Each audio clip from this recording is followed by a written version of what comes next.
Good evening, everyone. Welcome back. Another edition of our WTP Sports Dudes rankings. Going to continue tonight. Going to stay on the defensive side and go with the interior defensive linemen. That's where we're heading this week. But before we get going with our rankings, let's go ahead and introduce the two fine gentlemen you see on screen right now. Down there at the bottom of your screen, you'll see Robert, as I like to call him, the CEO of WTP Sports Dudes. Mr. Robert, how are things going with you? I'm doing fantastic this evening. Good to be here, ready to get in some of this defensive line talk. For sure. And then up in the upper right corner, you'll see the man post game. He has become the unofficial, in my mind, COO of the WTP Sports Dudes. For the glorious thumbnails that y'all see on these streams, I always refer to Post to create them because he is a master of them. Mr. Postgame, how are things going over in your world? Yes, sir, man. I'm happy to be here. It's always a blessing to be on with you guys, man, and talk these here good sports we love. Everything is fantastic, and I want to encourage the people to subscribe to the channels tonight. For sure, every channel. You'll see them all scrolling down at the bottom, all stream long. Go like, subscribe, notification bell so you'll know when we're going on. All that good stuff helps us out. Be sure to comment. Give us some, what you want us to talk about. We'll get into it. But without further ado, let's jump into these rankings. Interior defensive linemen. Gentlemen, there's going to be some defensive line, including edge rushers, with these people here that are going to be a force in college football this season. And you'll notice that if you watch our edge rusher show, you're going to see we're going to have some defensive lines that are going to be a serious problem. So we'll jump off. We tabulated our votes like we normally do, 10-1, and came up with our top 10. This week, everybody sent in a list with the same 10 people on it, just different orders. So there was a consensus number one who swept the board, which I was kind of shocked. But without further ado, we're going to jump on number 10. Mr. Bear Alexander came in with 4 total votes. For the people in the chat, that's what you'll notice the number in parentheses is. You got his name, school, points he garnered through our rankings, and then stats from last season posted. Start with you, Postgame. Let's talk about some Bear. Yeah, I really like this guy at the defensive tackle position. Bounced around a little bit early on from Georgia to USC. Now he's found a home at Oregon, which that Oregon defensive line, I fully expect the Oregon defensive line to be the creme de la creme of college football, and it's going to be really difficult to deal with, man. He stands at 6'3", over 300 pounds, really good punch, power in his punch, and with so many other good defensive linemen surrounding him, he's going to have a great opportunity to make a lot of plays this year. Bear Alexander, just a monster. What else can you say, man? Rob, thoughts on Bear Alexander? Yeah, Bear Alexander, man, and postgame mentioned he's jumped around a little bit, but statistically he has been better every year that he's been in college football. He's going into his 5th season, over 100 tackles, 56 of them solos. This guy last year really showed me that he is starting to turn the corner when it comes to discipline and being able to be ultra focused. This guy played in all 15 games last year, all 15, and didn't have not one single penalty. This guy is ready to move on to the NFL after this season. I hope he has a really, really successful season. This Oregon defensive line is going to be unbelievable. When we talked about the 2 edge rushers that's at Oregon, and we're talking about Bear Alexander now, I really like him and the fact that he's starting to turn the corner mentally, physically, and emotionally. Yeah, the last one I think is huge for this kid. I've watched this kid and heard about him since he was in high school back in Texas, and he went to 4 different high schools in 4 years. So he's bounced around a lot throughout his football career. But one thing that has always stood out about this guy is watch his first step off the ball. It is insanely fast. And now being in college, he has developed he had the strength, of course, but it's gotten even more in college to where his strength, I mean, he hold off tackles and guards with one arm. I mean, this dude is going to be a monster. Y'all both mentioned the defensive line with the edge rushers we've already mentioned. Just wait, because Oregon's defensive line will even get more flowers sent their way later on. So stay tuned if you're an Oregon fan. But moving up to number 9, we're going to jump to the other team that is going to be a problem on the defensive line. And we're going to jump to Justin Scott of Miami, who came in with 7 votes. And Rob, we're going to let you start off with Mr. Scott. Yeah, we got Justin Scott in his 3rd year, 6'4", a little under 300 pounds, a guy who you can put in the 0 all the way to 3 technique, a guy who can be right up over the center and can also get in between the guard or even head up on the guard.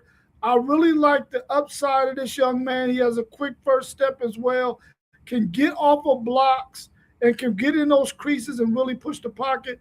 I really like him. 1 forced fumble, and he had 33 total tackles. Now, he doesn't have some amazing stats yet, but I think this year is the year he's going to get to turn the corner. We had a lot of attention played towards Mesidor and Bain last year. I think Justin Scott is going to be one of those guys this year that we're going to be talking about on that Miami defensive front.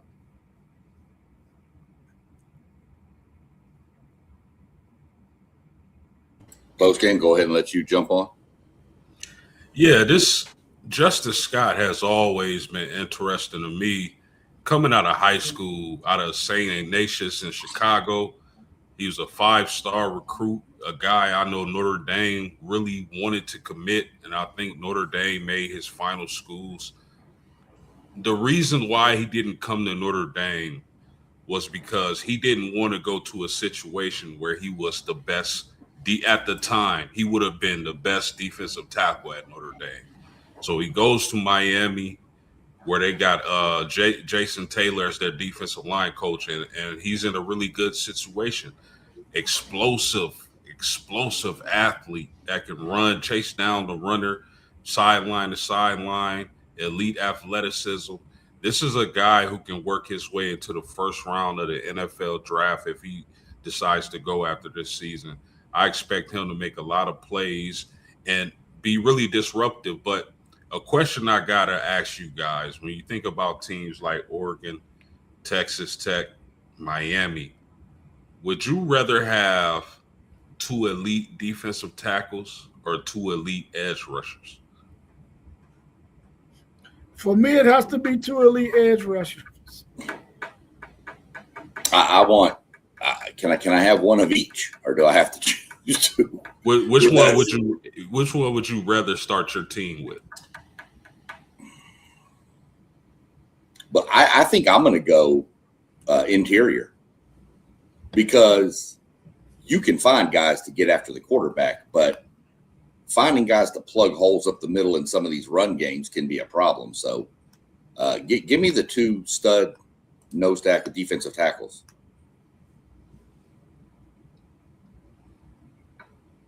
That's where I'd go with that. My take on Justin Scott is exactly, I mean, y'all said it all.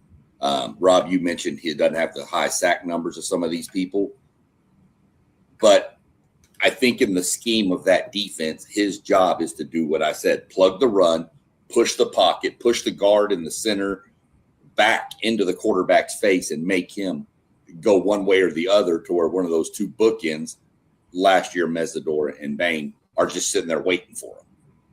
So I think that's the grand scheme of that defense that they're running over there. But I don't really expect huge sack numbers out of the guy, but I think he's gonna help shut down the middle with the run game. Anything else on Justin Scott before we move on? No? All right. Next, we're going to jump over to a team we haven't really mentioned in many of these rankings lists. And we're going to jump just below the state of Ohio, where Rob and I are, and pretty much just a little bit south of Indiana, too, and jump to Kentucky to Tavion Gadsden. He tied with Scott for 7 votes each, but I just put them in alphabetical order, ranking them that way. So that's why he's ahead of Scott on the rankings. So we'll go with Gadsden, and we'll let post-game, you can take the lead on the Kentucky boy. Yes, sir. Stein says that if Kentucky is going to win, it's going to be because of him. Well, Tavion Gadsden is going to have – it's a really bad echo, fellas. Tavion Gadsden is going to have a lot to do with Kentucky being successful this year. Now, he has to stay healthy. This is a guy who's been banged up throughout his career, so he has to stay healthy. But the thing I like about Tavion is his burst, his get off. It jumps off the screen when you watch him play. And if he's able to stay healthy this season, gentlemen, those sacks are going to go up as well as those tackles. I love Tavion Gadsden. As long as he stays healthy, he's going to ball out. Yeah, I like Tavion Gadsden as well. Gadsden as well. I'm telling you right now, we've talked about this Kentucky team for a number of years in terms of them being able to play some of the better teams in the SEC really, really close with possibilities of pulling off some upsets. And they've always had a player or two on their defense, a player or two on their offense that was really, really talented and got high draft grades in the NFL. I think this young man, after 2 years, and post-game you said it absolutely correct. In the interior, he is an excellent pass rusher in the interior that can get after the quarterback.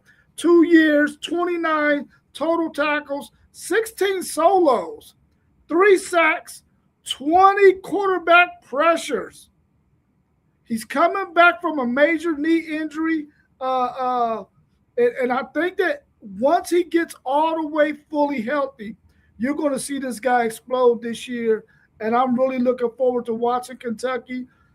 I know Texas is going to be their 3rd year playing Kentucky. Kentucky played them really, really well in Austin 2 years ago. They played them extremely well. It should have beat Texas last year at home in Lexington.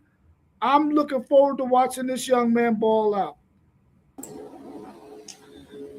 Yeah, kid was highly regarded, had some issues with injuries in his first 2 seasons, came back last year, put on a really good thing. While I was looking up his stats, I came across the PFF for him at a 16.9 pass rush win rate, which was the best of all Power 4 defensive tackles. So as long as he stays healthy, which I expect, he played last year and had no problem. I think Kentucky might have found the anchor on that defense right there. He proved it last year. You mentioned it, Rob, against Texas, playing now with another full year of strength, training, conditioning underneath his belt. I think he could fly up from this number 8 ranking we have him, or 7, 8, all the way. He could be in the top 5 by the end of the season, in my mind. This kid's going to be a problem. I think so. Let's see, get back up here. Next, we're going to go over to Notre Dame, and is it Francis Baru post game? I'll leave you with the pronunciation of your Notre Dame guys. Yeah, I've heard it both ways. I'm not sure what it is. I've heard Francis Brew, and I've heard people call him Francis Brew. All right. Well, we'll go with Francis for now. But whichever, it doesn't sound like. Sounds like everybody's on the fence on that one. We're going to let you go last on him post game. So we'll go Rob, then I'll jump in and let you finish up with your boy there from Notre Dame. Man, it is super exciting to get a guy from Westerville, Ohio, really close to your neck of the woods where you live at, SEC, Sean. Just a few minutes drive up from where I live here in Columbus, Ohio, one of the suburbs of Columbus. I'm excited about this young man. He's only 6'2", 280. But I'm telling you right now, his motor is unbelievable. This guy is going to be a 5 tech where he can set the edge if you need him to set the edge in those run situations. I'm telling you, man, I feel like this guy can go out there and play with his motor nonstop because this guy played over 400 and some odd snaps, and he was never really fatigued. He was able to keep on rolling. He didn't lose snaps because he was tired and had to run to the sideline to get a sub. He stayed on that field because his motor was just that great. I'm excited about him. Hopefully they can fit on a few more pounds on him. Hopefully he's gotten a few more pounds put on him. But by the time fall ball start, I expect this guy to be in the 290 range, possibly even 295. At that range, I think this guy is going to be unbelievable. In a Notre Dame system that we all know has every piece that they need defensively, and this guy's got an opportunity to shine. I'm going to be watching him very closely as well. Yeah, I had that written down to mention that he was from Thomas Worthington High School is where he went to high school. And you don't really hear much, your Pick Centrals and your people like that always get all the headlines and stuff. You don't hear much about that school, but I thought it was pretty cool that he was from there. I don't know much about the school. I can't lie about it, being from Texas, but I've driven by the school a lot of times. And then when I saw it pop up that he was from there, I was like, hey, I actually know where that school is. So had a PFF run defense his whole career. His PFF rush defense is an 80.3 rank. That's good for a whole career. But you see the stat. I was at Pittsburgh last year, so we're gonna see. You mentioned being in the Notre Dame system. I don't want to steal any thunder. I'd like to let post game because he's the only one that has a guy on this list out of our teams. So I'm gonna let post game kind of finish up and have his run of the table with his Notre Dame Fighting Irish man over there.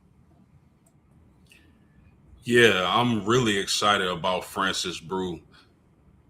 The mighty mouse of the defensive tackles we have on this top 10 list, fellas, but don't let the size fool you. I used to like to say men lie, women lie, numbers can deceive you because this guy is small in stature, but he bench presses close to 500 pounds and squats over 600 pounds. This dude is a monster. And he's in that ilk. I'm not saying he's the defensive tackle from I used to play at Pittsburgh, Aaron Donald, but those smallish defensive tackles that when you glance at him, you think, oh, he's going to get ate up by the guards and center, and he's dominating the game from the interior. Francis Brew is going to make a lot of plays this season for Notre Dame. I'm excited to watch him. Strong, athletic kid, and he was a guy who was recruited by Charlie Partridge coming out of high school. So it's a great thing to watch him reunited with Charlie Partridge, and probably the reason he transferred to Notre Dame this season. So under Charlie Partridge's tutelage, I expect big things from Francis Brew this year. For sure. He's another one of the guys that I think could fly up the list with his ability in being in that system. I think he's another one that we could see. If we re-ranked this at the end of the year, I'm betting you there's a few of these names that would be higher up. So now we're on a Midwest run here. We're going to stay over in that state. just drop a little bit and go check in on Tyreek Tucker from Indiana. And we'll let post game you can take the lead on Tyreek. Yeah, Tyreek is a special defensive tackle. This is a guy who walked on at was it James Madison?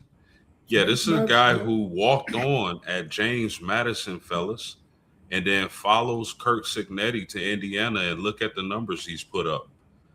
38 total tackles, 17 solo, 6 sacks. He was a force last season for the Hoosiers, and if the Hoosiers are going to continue that success, he's going to be a big part of it. His explosiveness stands out when you watch him play, and also that slap by I think it was running back Fletcher from the national championship game. I'm pretty sure he's going to want some get back, but this is a dominant defensive tackle. I love to see stories where guys walk on, guys were counted out. Nobody thought they would amount to anything on the football field. And look, Tyree Tucker has a national championship, and he's coming back for more. Undersized guy, but definitely gets the job done for Cignetti and the Hoosiers, and I'm excited to watch him play this year. Yeah, post game, you mentioned he's an undersized guy, only at 6'307", and you mentioned the fact that he had an unbelievable year last year for Indiana with 6 sacks from an interior lineman. That's incredible. But over his career, starting off at James Madison where he walked on, 92 tackles, 33 solos, 3 passes defended, 10 sacks in 3 years. I'm telling you right now, I feel like this guy understands the fact that he has a coach that understands discipline, understands scheme, and understands how to put players in the best possible situations to be successful. This guy is only 6 foot. You think about the Aaron Donalds, the Byron Murphys of the world, smaller guys, the Poona Fords of the world, smaller guys who have such an impact on the defensive line. And this guy is one of them. And I'm anxious to see what he does this season.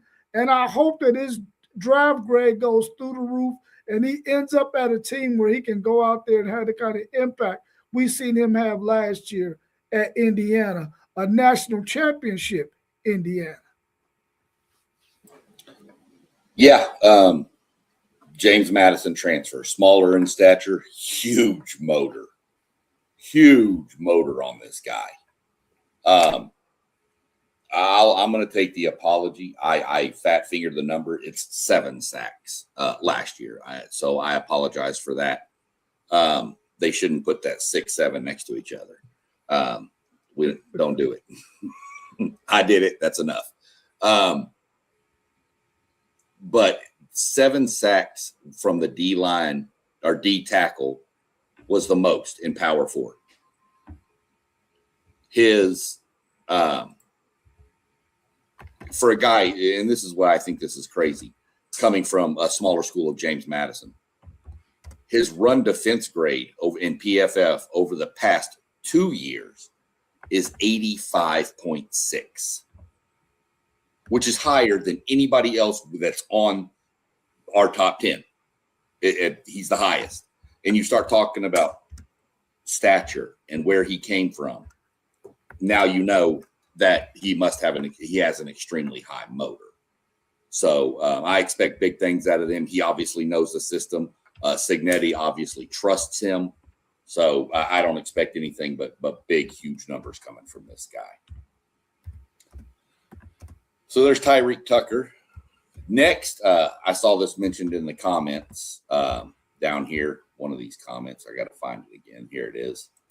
From SBC Bates, where they have David Stone. Well, I hope you're still in because that's who's coming up next. Coming in at number 5 on our rankings is David Stone from OU. 20 total votes. I forgot to mention Tyreek Tucker had 15. Rob, this is your most hated rivals team. So we're going to let you go first just to get it because I know you want to get that taste out of your mouth. Oh no, I'm okay with it, man, because I got family from Oklahoma who are huge Oklahoma Sooner fans. So they got me respecting Oklahoma to the utmost. I really like David Stone. I wanted him to go to Texas when he was coming out of high school. I thought they would have a shot at him, but I guess the money just wasn't right, and Oklahoma was able to get him. 6'3", 310 pounds, 48 total tackles. You got 2.5 sacks over 26 games, 10 tackles for loss. Expected to have a huge season this season. I think this young man is going to really ball out. I think he's exactly what they need in that interior. He's able to get off of blocks. He's able to create havoc up the middle, and we saw that in many of the games this past season. We expect Oklahoma to have one of the best defenses, especially in the SEC, but I think in the country. And I think it starts with that up front group, him being the main guy. I'm looking forward to seeing him again this year. I just hope he doesn't do what he did, wreaking havoc against Texas. Even though Texas won, he was balling out. Yeah, David Stone for me should be higher than 5 fellas, respectively. I think he's a top 3 defensive tackle. That's how much I love this guy. Rob mentioned it when he spoke, man. This is a 5-star recruit, a guy a lot of teams wanted to have. First of all, he can anchor a defensive line. If you watch him, like his get off is special and his explosiveness. Not to mention he has heavy hands, which is always a problem for interior offensive linemen to deal with.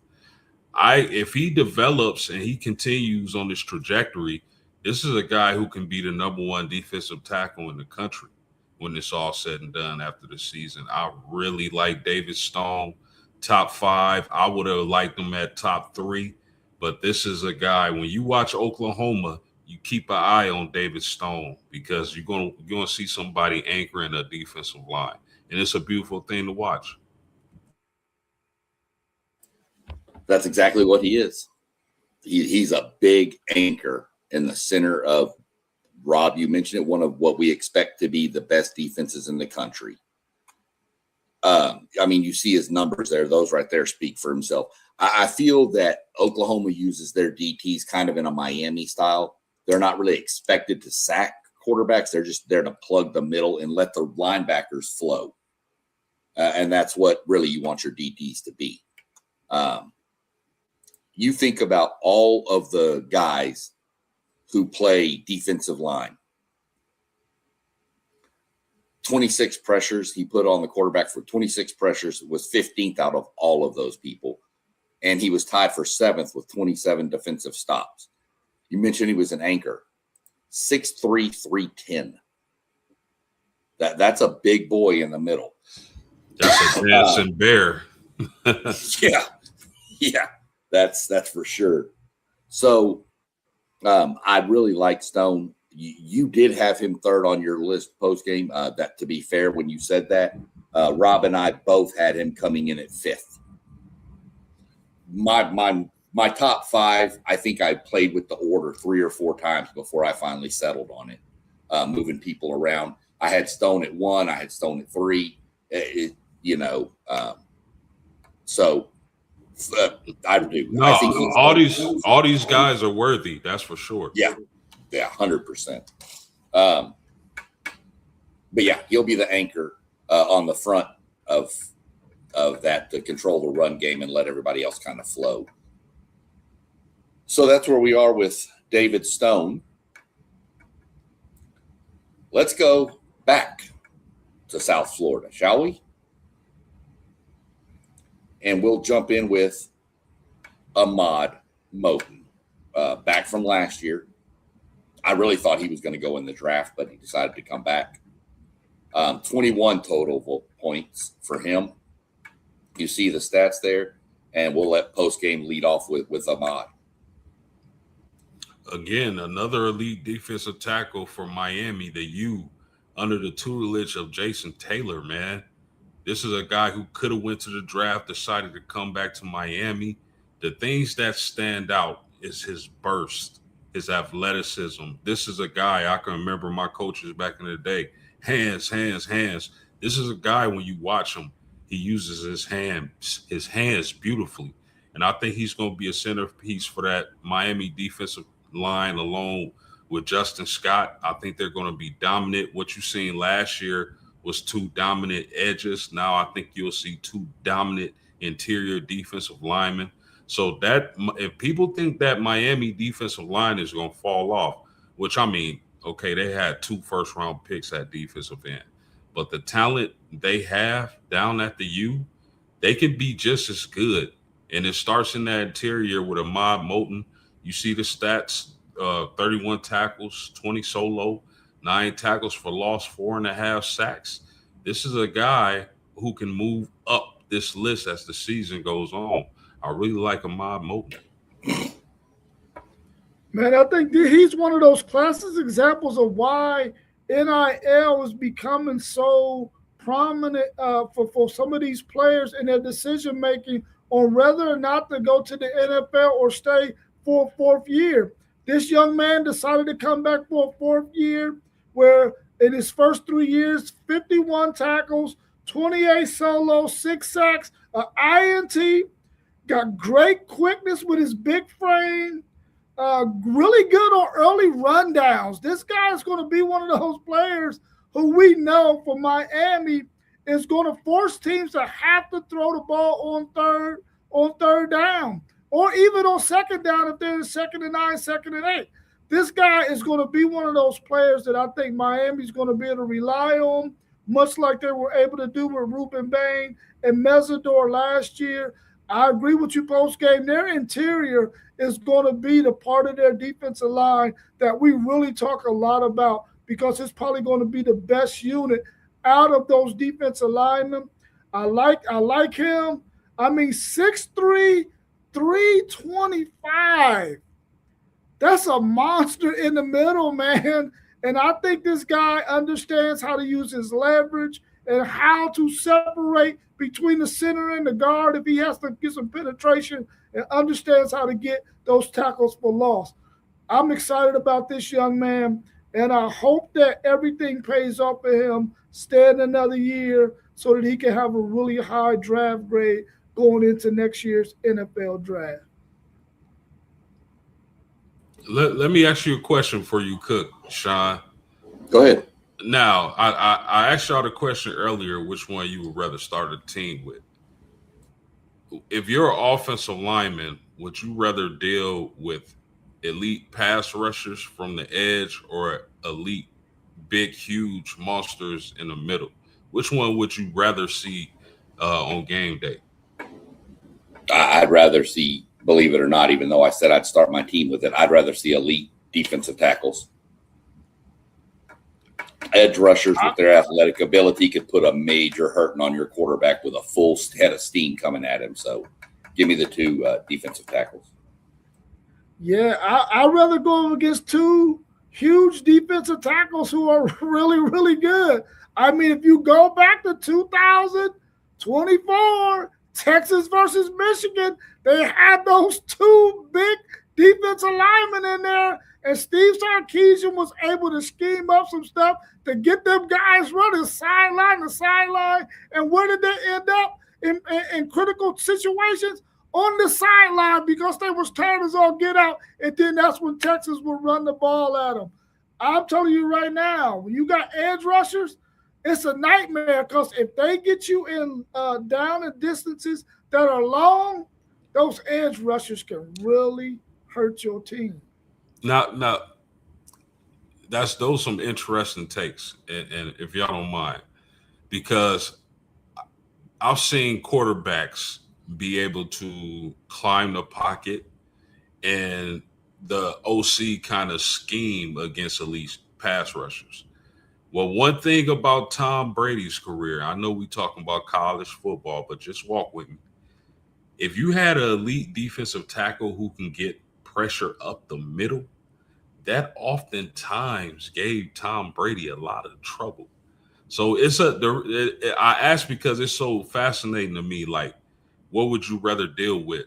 hellacious rush from the edge or somebody coming right up the middle that can't be stopped? It's an interesting question, man. No, it's a really good question. Both of those have been really good questions you've jumped in and interjected with, and those have been really good questions. It's good debate back and forth to find out everybody's different opinion on how you would handle it. I'm probably wrong in the way I've handled it. That's probably why I'm sitting here on this podcast and not on the sideline as an offensive coordinator somewhere. But we're going to give you what we think, and that's just what I hope the fans and everybody joining in enjoys. I can't get rid of this cough, guys. I apologize. So, Moten, we pretty much said what we needed to say about him. He came back. He was a monster last year. I remember the playoff game with A&M. I mean, he just we were more focused on Bain and Mesidor to not let them do something to us, that whenever Reed stood up and started to run, Moten was right there to stop him from going. Y'all seen Marcel Reed cut through the middle and be gone. Moten was there to just be like, no, that's not happening, sir, and put him down. So I got firsthand saw of what he can do, and he is just a huge, huge person. And when you watch him play, I'll tell you this, he plays, which all these guys do, but when I noticed with him is against a mobile quarterback like Reed, he played with such a high IQ of knowing if I get too far up the field, we're going to get burnt. So he knew exactly where he needed to stay. So, and that's a lot of credit to his defensive line coach, who you've mentioned post-game, Jason Taylor. So, yeah, and speaking of A&M, last night I went back and watched the Notre Dame A&M game from 25. Just to have a broken heart again, hoping for a different outcome. But man, that was one heck of a game. Yeah, that was an all-time classic in my mind for both teams. I mean, one of us had to lose, and it was going to be heartbreaking for either one. I would have rather have seen it go to overtime, no lie, post-game with the way it went down with the kids dropping the snap. I hate to see that, but great game. I watched it about 5 times, but probably for different reasons. Yeah, same. About five times. I have not rewatched the Miami A&M playoff game, though. That one's dead to me. So we'll leave Miami. What do y'all say we jump on a plane and go right back across the entire country to where we started this thing pretty early? Actually, we did start it here. Let's go back to Oregon. And let's go check on our main man up there, Mr. Amari Washington. And there's a stat on this page for everybody watching that just jumps off the page at me. And I'm sure one of you two gentlemen will notice it or probably mention it anyway. Came in with 24 first place votes.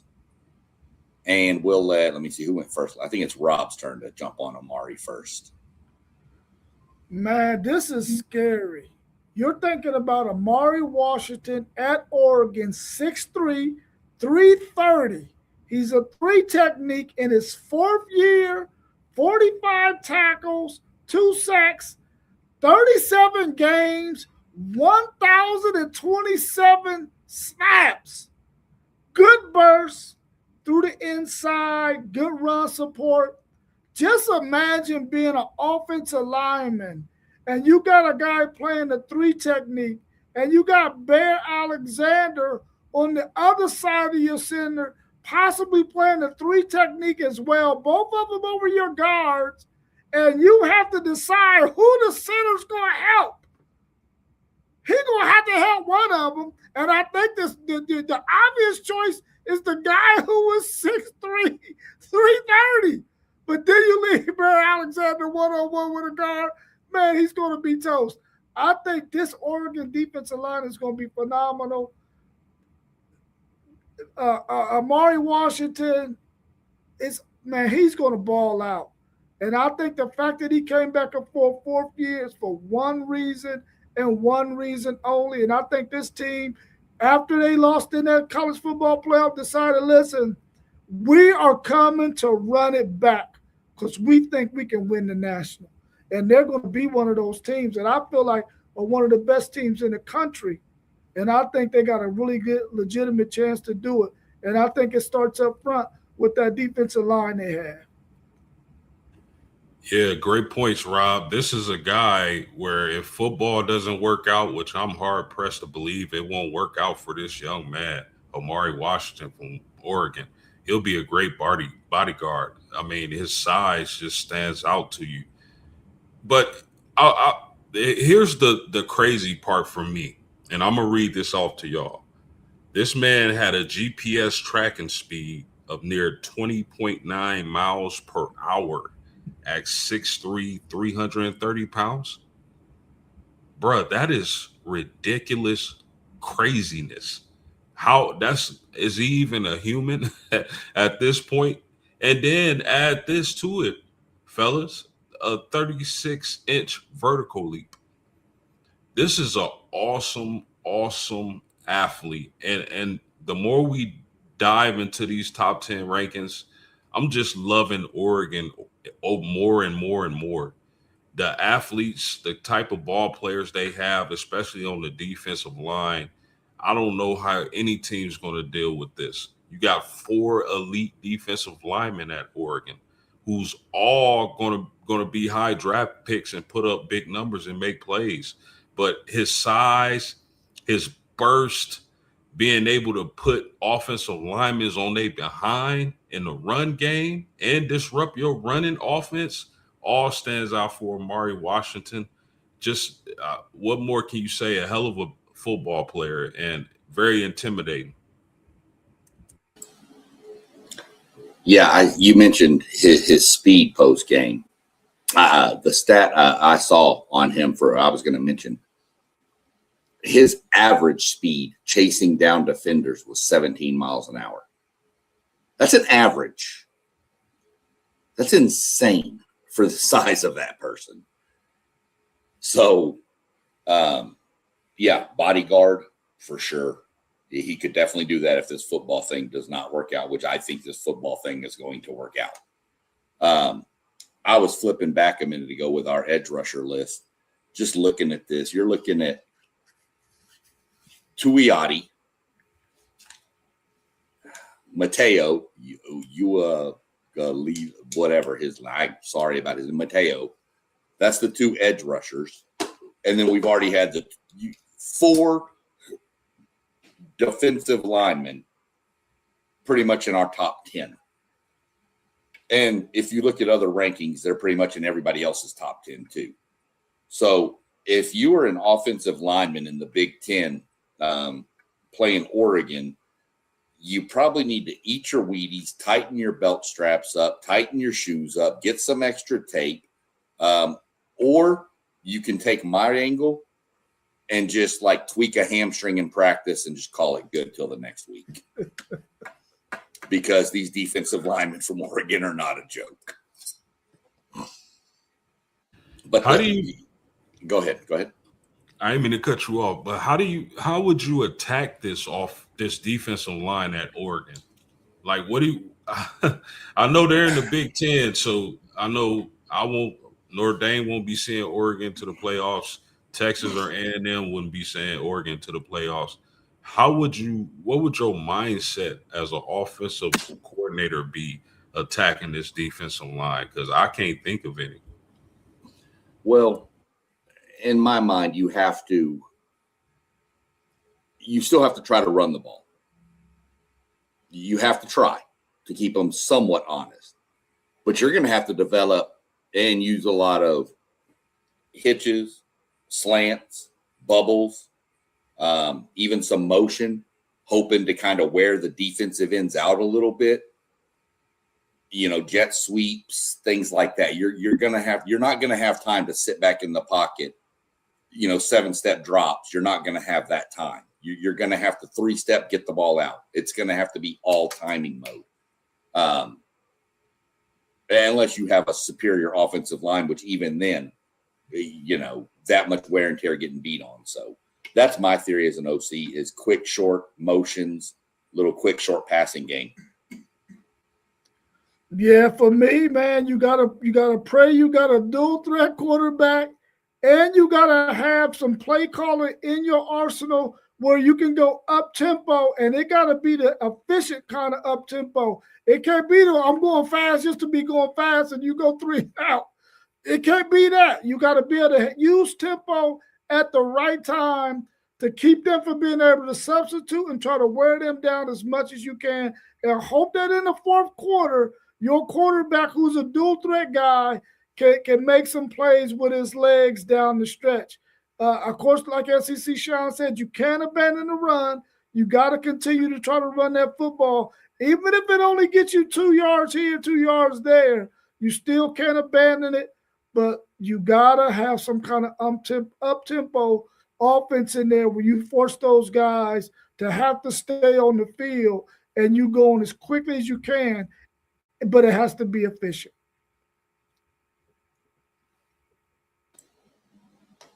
What about you, postgame? How are you attacking it? Bro, I don't know. That's why I asked y'all. I wouldn't know how. I mean, it would have to do. It would have to do a lot with personnel, because even if you get this defensive line moving sideways, they have the speed and athleticism to do that. I think the best way to attack them is to wear them down. Run the ball, mix them up, confuse them. You better pray you got some great blocking tight ends. I mean, only Peyton Manning would know how to attack this D line, man. Yeah, that's a good point. I mean, even to mention that, but 12 or 13 personnel would be a solid way. It kind of limits your offense, and if you go into 13, but I mean, at least maybe your quarterback could stay alive. I don't know what else to say, but yeah. Well, I mean, it's going to be. I'm glad I'm not in the Big Ten. That defensive line is nasty. And then when you think about the Big Ten conference, do you see any team being able to deal with this? I know a lot of people think Ohio State is going to have a great offensive line, but I believe they have a lot of starters coming back from last year. And last year they were good. I don't think they were great, but I just don't. I don't know any team in the Big Ten who's going to be able to deal with this defensive line. Offensive line, probably Indiana. To be honest, if you put me on the spot right now and said, what offensive line in the Big Ten can handle with this, I'm going to go Indiana. That's the only one I would say too, just simply because we all know how disciplined and how much attention to detail Curt Cignetti's offensive line pays attention to that stuff, man. They don't get out of place. They don't do any of that. They don't make errors, man. And I think that would be one. We talked about Ohio. We mentioned Ohio State, but I didn't think Ohio State's line was any good against really good football teams that had a good front. They were not able to do well at all. We've seen it against Texas. We've seen it against Indiana. And we've seen it against Miami. They did not fare so well against really good defensive lines. And I know that their linemen are going to be a couple of years older, but I didn't think they were that great last year. And I think they haven't found a combination where they actually want these guys to be to play in their best position. So I think the verdict's still out on Ohio State's offensive line. Hey, Rob, if T.Y. was here, he would have turned to the same color as my shirt here. You see that? Say that. You know what? But one time Zaya would have agreed. Yeah. That's. You also have to factor in Ohio State's bringing in a new OC. So if the offensive line is back, it's still a new offensive line because they've got to learn all the splits and everything that this OC wants to do. Yeah. So you got to factor all of that in when you're looking at this. That's why I would go Indiana as the offensive line that I guess is the best able to hold up to this. You know, this is where you put it in perspective, though, and flip it around. Look at how much love we've given Miami for what they've got. Who in the ACC is going to stand up to that line? Yeah. I mean, I really don't have one. Maybe SMU or Louisville has a great line. I don't know. But, I mean, that's why this year's going to be so fun, because you mentioned it earlier about how much you were liking this Oregon team post-game, and the only question I have from Oregon is right up here. Yeah. Is between the ears. That's the only thing I have on them. So I can't remember real quick. Before we get back to the rankings, do both of y'all have Oregon as y'all preseason one? I think I had Oregon as preseason one. I believe. No, I think I threw the reverse jinx. I think I had them too. I had Texas at 1. I think I had Texas 1, Oregon 2. Gotcha. I'd have to go back and look. I have them in my phone. I'd have to go back and look. While y'all are talking about the next guy, I may scroll back and see if I can find what I had. If I didn't have them 1, I got them 1 now. Yeah. Yeah, I hadn't done as deep of a dive as we've done going through these rankings. So I probably would have had them 1. I might have had them 1 anyway. Actually, no, I think I had Notre Dame 1. In fact, I know I had Notre Dame 1, Oregon 2. That's what I had. So yeah, I know they're either 1 or 2 for me, for sure. Yeah. I mean, you know, to me, there's 3 complete teams that on paper it looks like, and it looks like it's Notre Dame, Oregon, and probably Miami as the top most complete with not many questions. But you know, there's a long season still coming, fellas. So you would rank Miami ahead of Texas? Right. Yeah, I think so. Slightly. I don't have as many questions with Miami as I do with Texas. That's why. I got a couple of questions with Texas on the defensive side, with the secondary, and on the offensive side with that offensive line again. So I don't have that's the only reason.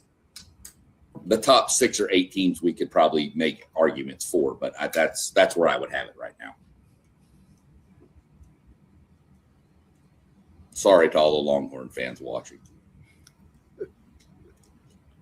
We forgive you. That's all right. All right, gentlemen. We're in the top 2, and we're going to jump over to the artist formerly known as Lane Kiffin's team, and jump to Will Eccles from Mississippi. Oh, real quick before we move to Will Eccles, the one thing I forgot to mention. Did y'all see the last stat in Mr. Amari Washington's line? 8 passes defended. Yeah, just swatting them down, but that's insane. So now we'll jump over to Will Eccles. That's insane and a really underrated stat. Right. That's why I had to throw that one in there, because, I mean, if that's 3rd down, brother, and you're swatting them, that's punt time. I'm anxious to know how many of those passes defended might have got deflected and became an interception.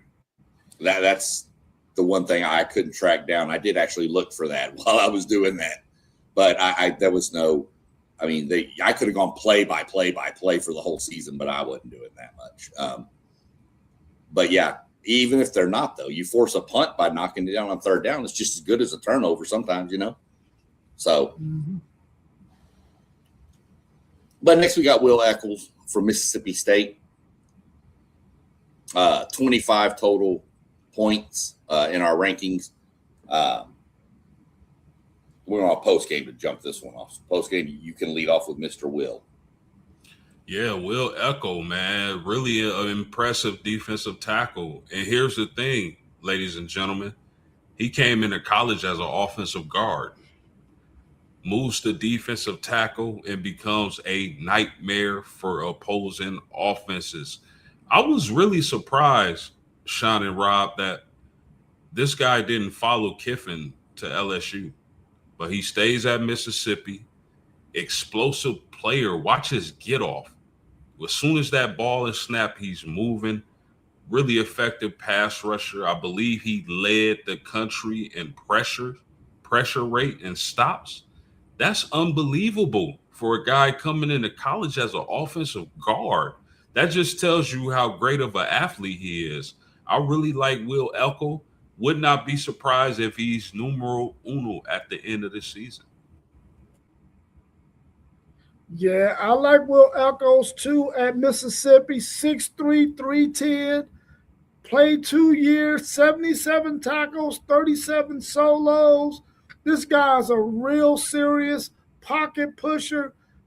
Check out this stat, guys.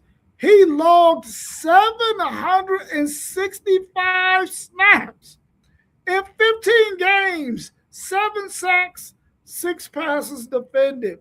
When you got a guy with that kind of motor, man, with that kind of juice that can play that many plays, that's probably half their plays. And you normally only want a guy on your defensive line possibly playing 33% of those plays. You want those things to get scattered out among some other guys. But this guy played nearly 50% of their defensive snaps.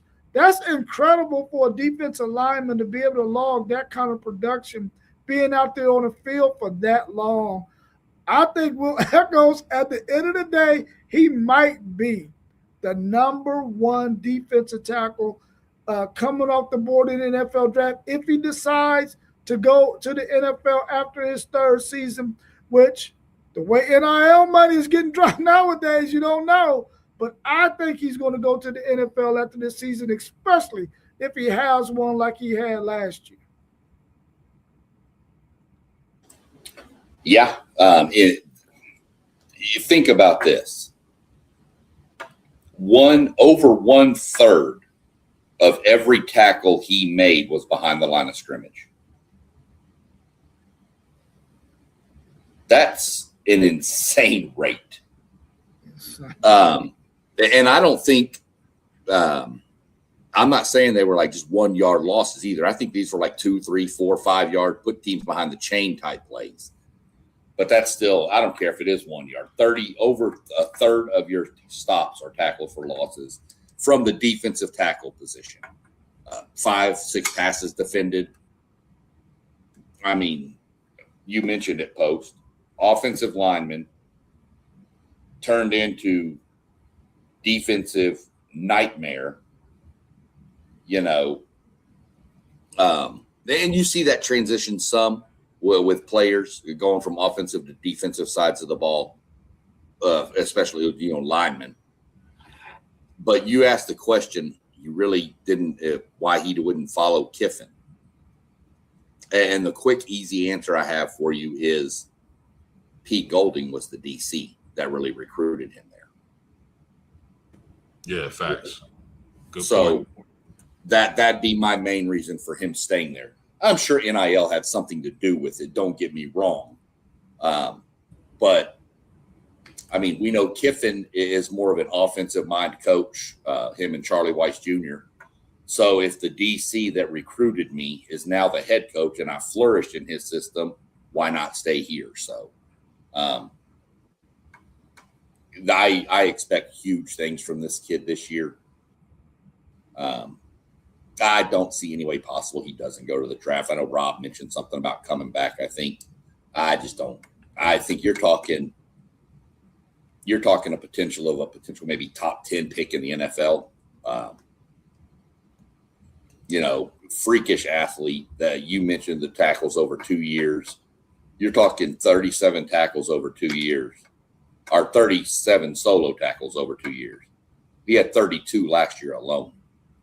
Mm-hmm. So that means that first year he was just learning how to play that position after coming from the offensive side. Now he's got a full year of knowing what to do And I think he's going to wreak havoc. And it would not surprise me if we did it again at the end of the year that he's not number one on our list. And I'm really glad he's not on A&M's schedule. That's just a side note. And next, we will follow up with the consensus. First place across the board from all people that voted with 30 points. Mr. A.J. Holmes from Texas Tech. Thank you, Cody Campbell. Oh, was I not supposed to say that? Is that a dig or something? Sorry. And it'll be, we got post-game leading this one off? Yeah, I think post-game leads this one. Is it post-game or you, Rob? I don't remember. I've lost track of who goes where. Whoever wants to speak on Texas Tech first, go ahead. Go ahead, folks. Yeah, the same thing be happening to me when I host, man. But anyway, A.J. Holmes, we got him number one on the board, best defensive tackle in college football. And if you watch college football, that isn't far-fetched at all. This is a guy who came over from Houston to Texas Tech and just blossomed. And you know what's interesting? A lot of scouts are comparing him to Chris Jenkins from Michigan.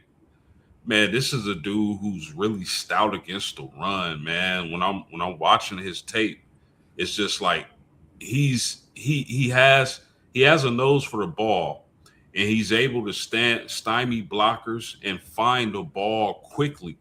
That's a major key for a defensive tackle. When you can get off your block and find the ball and attack, and he disrupts tons of plays. I'm not surprised he's number one. He's number one for a lot of people. But can he keep that number one ranking throughout the season? He has a great chance to. But the difference is some of these other defensive tackles are younger than him.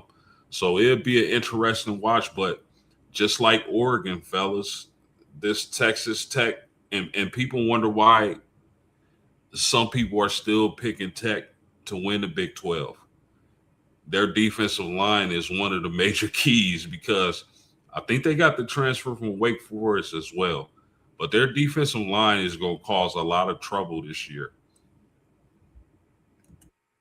Yeah, SEC Sean, you was absolutely right. Cody Campbell, man. Cody Campbell gets this guy to stay for a fifth year. If you look at him as being number one on our board, he's number one on a lot of people's board.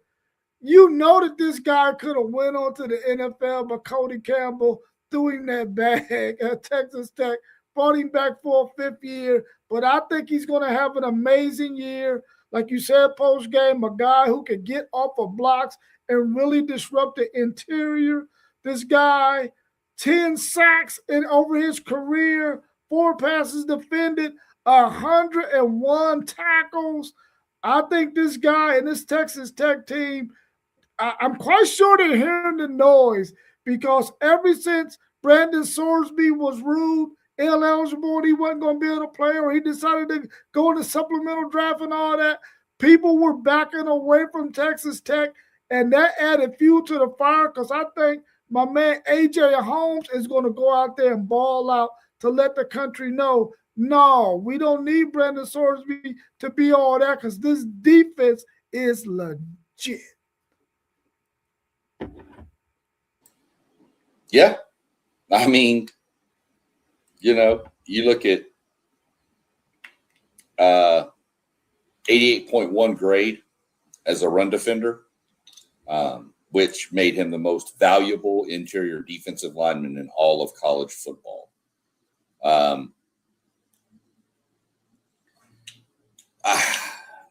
mean, I'm glad Texas Tech man isn't in our chat because I'm sure we'd be hearing about him a lot, about how great he is. And he is. He's phenomenal, guys. Look, everything that is said about this man is phenomenal. I mentioned Will Eccles had a third of his tackles were for loss. Well, half of A.J. Holmes' tackles were solo, and 1/4 of them were for loss. with 4.5 sacks and a forced fumble to go with it all. So he's going to anchor that Tech defensive line. You said it right. People kind of wrote them off after the Sorsby thing. Texas Tech defense is going to be good. And all Texas Tech needs is for their offense to be above average. And they're going to cause some – they'll have the Big 12 will be there for them to take if they can beat Houston, that is. But A.J. Holmes, I mean, consensus number one across the board from a lot of stuff I've seen ranking Big 12 guys and SC and all college football guys. He's been a consensus top 2 or 3 at least, and most of them had him 1.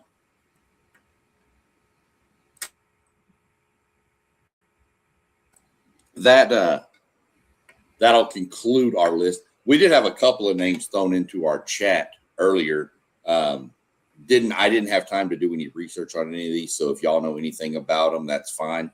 Elijah Hill from Kennesaw State, Kamari Copeland from Virginia Tech, and Ethan Herkett out of Iowa. I didn't have a chance to do any research on any of them, but they were mentioned in our group chat, so I wanted to go ahead and put them on the screen so that we could get them out there. Anybody that watches, if you know anything about any of them, please jump on it. You got anybody else you're interested in seeing? Shout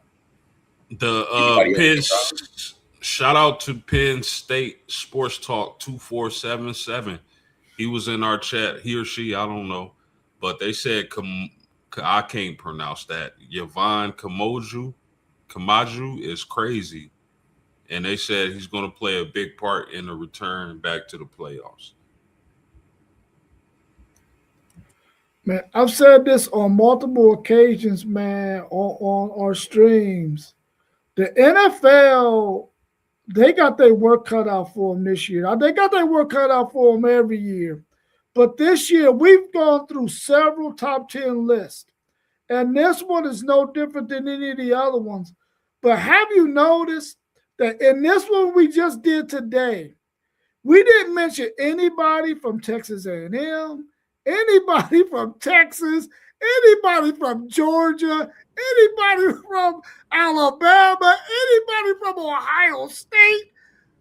We didn't mention anybody from any of those 5 schools, which we think are going to be, all of those teams are going to probably be in the top 10 except for maybe Alabama. And we didn't mention that one player from any of those teams on the defensive line, on the defensive interior line. The NFL going to have their work cut out for them. And we know all of those teams got some fantastic defensive linemen in the interior on them.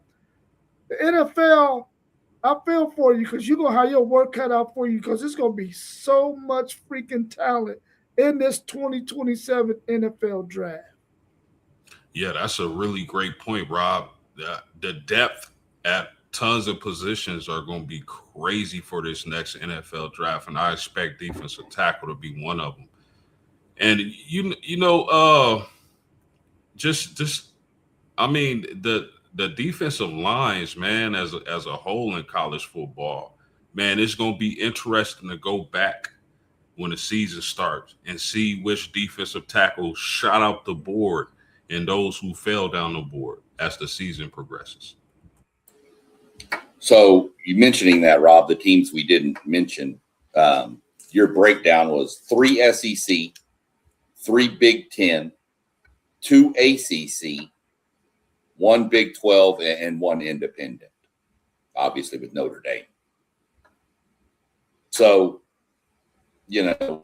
but the problem is the Big 10, 2 of them are from one school. See, both of them are from one school. So, quick question here that you just mentioned about the NFL, Rob. I got one quick question before we jump off. Thinking back on our rankings that we've done so far, I'm not even going to include the linebackers and the DBs, which are coming next. Do you think this might be one of the deepest drafts we've seen in history? Without a doubt. Without a doubt. 100%.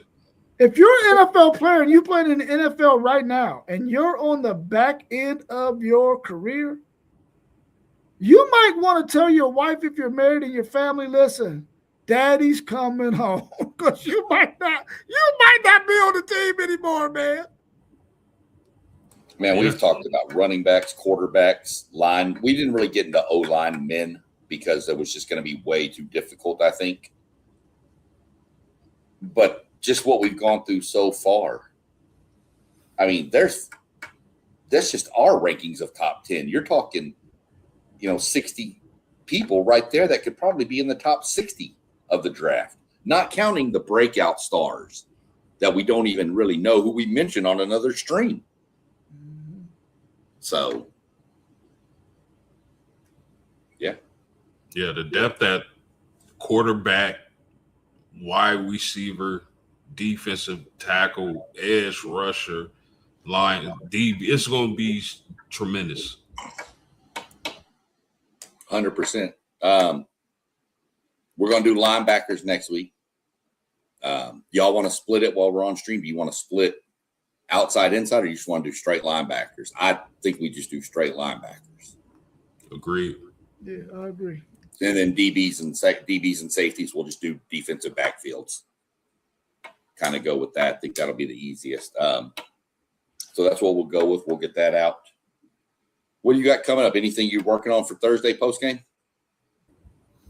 Yeah, I mean, we've been talking a lot of good college football. I think it's time to dive into some NFL. I know Mossberg of Level of Sports 10 is going to do an AFC North preview tomorrow at 7:45 p.m. Make sure y'all there.